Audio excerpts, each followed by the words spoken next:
নমস্কার বন্ধুরা, আমার নতুন আরেকটি ব্লগে তোমাদের অনেক অনেক স্বাগত জানাই। তো আজকে আমরা যাব একটা অনুষ্ঠান বাড়ি।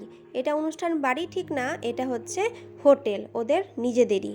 আর যেখানে যাচ্ছি ওরা হলো আমার বরের বন্ধু, আর বন্ধুর বউয়ের অ্যানিভার্সারি আছে, তো সেখানে আমরা চলে যাচ্ছি। তো চলো তোমাদেরকেও আমরা সাথে নিয়ে যাচ্ছি।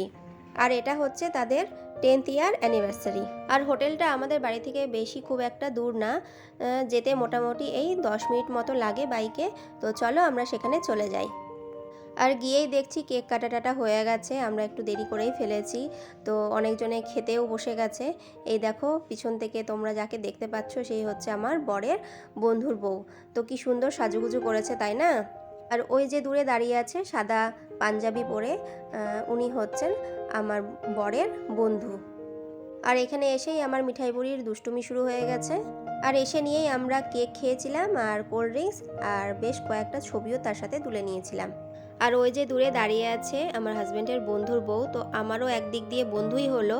সেও সবার সঙ্গে কথা বলে নিচ্ছে আর আমার সঙ্গে অনেক গল্প করেছিল। সে আর তার যা মিলে অনেক গল্পই করেছিল আমার সঙ্গে, আর বেশ কয়েকটা ছবিও তুলেছিল।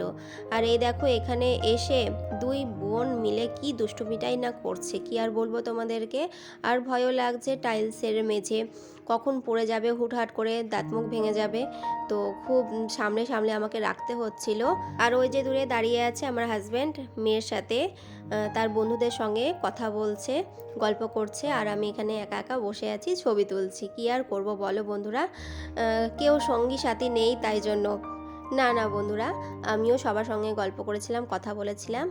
আর তারপরেই চলে আসলো থালি। তো দেখো তোমরা কি সুন্দর থালাটা সাজিয়ে দিয়েছিল। যেহেতু হোটেল, তাদেরই নিজেদের হোটেল, তাই জন্য এইভাবেই আমাদেরকে সার্ভ করে দিয়েছিল।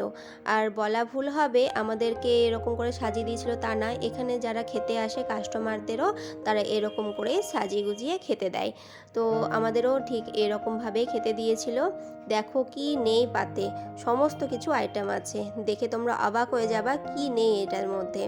ভাত, ডাল, আলু ভাজা, পাঁপড় ভাজা, মাছ ভাজা, শুক্তো, মুড়িঘণ্ট, চাটনি, মাংস, তারপরে অনেক কিছুই আইটেম ছিল, আলু পোস্ত, মানে গুনতে গুনতে ভুল হয়ে যাবে এত কিছু ছিল। তারপরে ছোটো মাছের চচ্চড়িও ছিল। তো যাই হোক, খাওয়া দাওয়াটা বেশ ভালো মতোই হয়েছে। এবার আমরা সবাইকে বিদায় জানিয়ে বাড়ির পথে রওনা দিচ্ছি। এই যে ওর বাবা গাড়ি নিয়ে বেরিয়ে গেছে, এবার মিষ্টি উঠবে, তারপর আমি মিঠাকে নিয়ে বসবো, তারপরে খুব তাড়াতাড়ি বাড়ি পৌঁছে যাব। আর তার সাথে সবাইকে জানাচ্ছি গুড নাইট। আর আজকের ব্লগটা তোমাদের কাছে কেমন লেগেছে অবশ্যই কমেন্টে জানিও, ভালো লাগলে অবশ্যই লাইক করে দিও। আর যারা নতুন আমার চ্যানেলটি এখনও সাবস্ক্রাইব করনি, তো অবশ্যই আমার চ্যানেলটি সাবস্ক্রাইব করে পাশে থেকো।